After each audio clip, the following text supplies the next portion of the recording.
afternoon. My name is Cathy Mendoza, and I'm speaking on behalf of Afirm San Diego.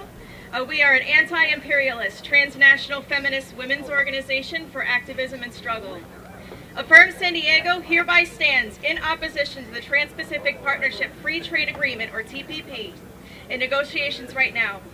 Our position is based on facts on how harmful and many times deadly impact trade agreements such as NAFTA, CAFTA, and others that the TPP is modeled on, had on women, disproportionately women of color. As workers worldwide, women make up the majority of small farmers and more than half of the workforce in the light manufacturing industries, which provide most of the world's household goods. Trade-related job loss has a devastating impact for women in the United States because a woman's employment is concentrated in areas often affected by trades such as textile and apparel industries. In addition, when U.S. companies shut down or move abroad, the same women once employed by those companies lose their jobs with little chance of being re-employed in good-paying union jobs comparable to those in manufacturing. Jobs in this service and in the informal sector are less secure and offer little or no benefits. For women in Mexico, the effects of NAFTA liberalization have been particularly severe. Since the poorest of farmers in Mexico are women, many have been forced off their land as NAFTA has placed them in fierce competition with big agribusinesses, firms, and driven down commodity prices. This has caused many women to move forward from rural to urban areas in order to find employment.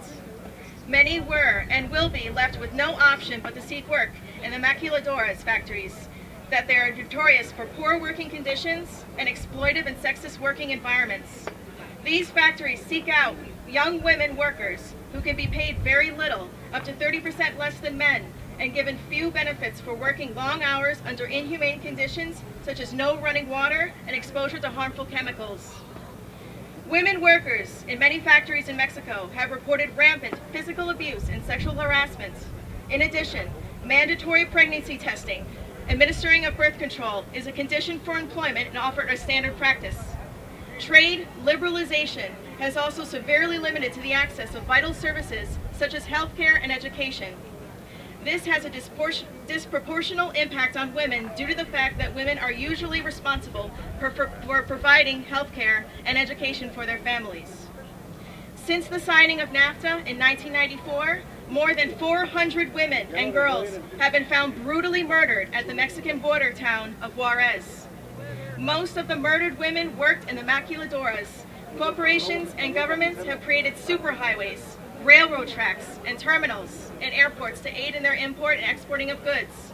Yet they have let their workers live in shacks made of mud and in a city where most streets are unpaved, dusty, without running water, sewers, or electricity. After paying female laborers on an average of $4 a day for their tedious and hard work, corporations do not provide any secure transportation home, forcing women to choose between spending their low wages on bus fare or walking home through dangerous streets. As a result, they are at high risk to be raped, trafficked across the border, or murdered. Consequently, they are collateral damage in the pursuit of corporate profits. Afirm San Diego restates our position against the TPP as it is evident that globalization, trade liberalization profits rely on the exploited labor of women, largely women of color, as well as violating a woman's own personal autonomy. Thank you.